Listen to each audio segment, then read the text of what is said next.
All right, let's talk about something that's really shaken up the world of AI. It's this powerful new idea that says the biggest wins, the real breakthroughs, they're not coming from just buying bigger, faster computers anymore. It's about thinking smarter, not just spending more. So let me ask you something, and this is a question for every leader in the room.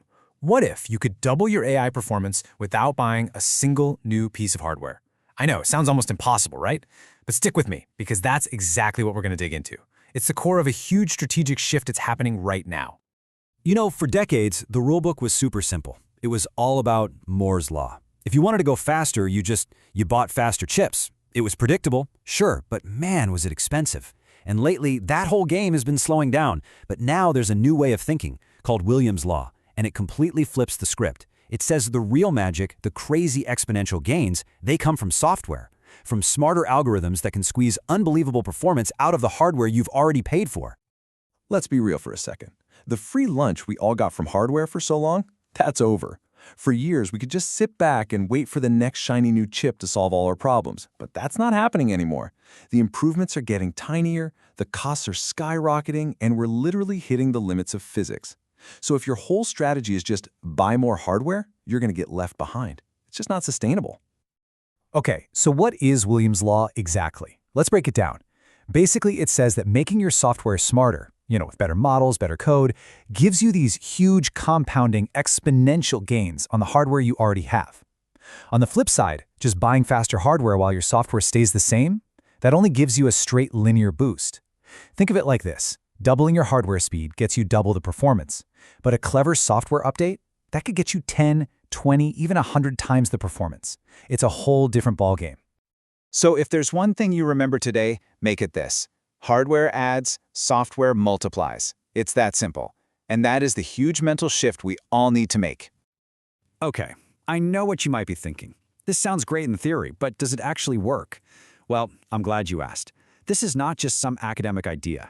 The proof is out there, and the results are, well, they're pretty mind-blowing. Let's look at some real-world proof of this smarter, not harder approach in action. So check this out. Some researchers did this really cool experiment. They called it old GPU new tricks. And the idea was simple, but brilliant. They took a 6-year-old GPU, a piece of hardware that's basically a dinosaur in tech years, and they wanted to see what would happen if they fed it the latest, smartest algorithms. And the result? Absolutely incredible. They doubled. I'm not kidding. They got a 2x performance boost from that old dusty piece of hardware just by changing the software. Now think about that from a business perspective. A 2x gain is the kind of thing companies spend millions of dollars on, ripping out old servers, putting in new ones, and they got it for free, just with better code.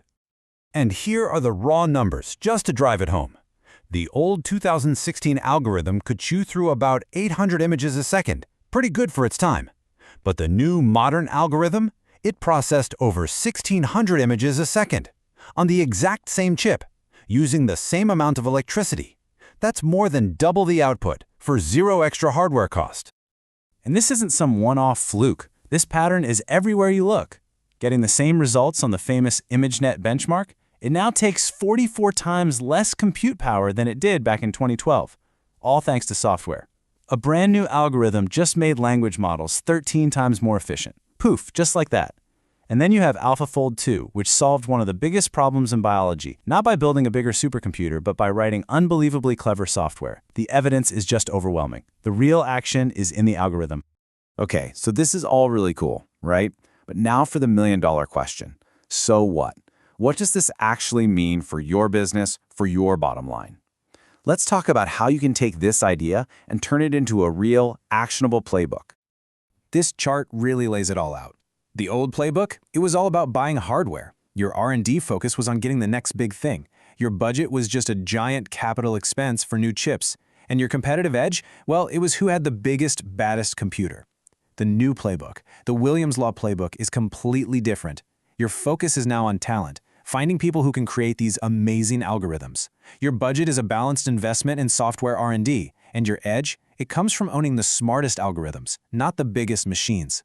Oh, and as a bonus, you get to keep your hardware running longer and better with every software update.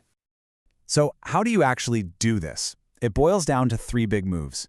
First, invest in your people. Your #1 priority has to hire in keeping the creative minds who can actually build these game-changing algorithms. Second, you've got to measure what actually matters. Forget just tracking computing power. You need to start tracking your algorithmic efficiency. Call it your A index or whatever you want, but are you getting smarter over time? Are you doing more with less? And third, future-proof with software. Start planning your budgets around the idea that software updates are going to breathe new life into your existing hardware again and again. At the end of the day, it's about shifting your entire culture. It's about rewarding cleverness and innovation, not just big spending. Because let's be clear, the companies that win the next decade of AI are going to be the ones who think smarter, not just the ones who spend harder. So I'll leave you with this final thought. Go back and take a hard look at your AI strategy. Look at your budget, look at where you're putting your best people, and ask yourself one question. Is our strategy built for the hardware of yesterday, or is it built for the software of tomorrow?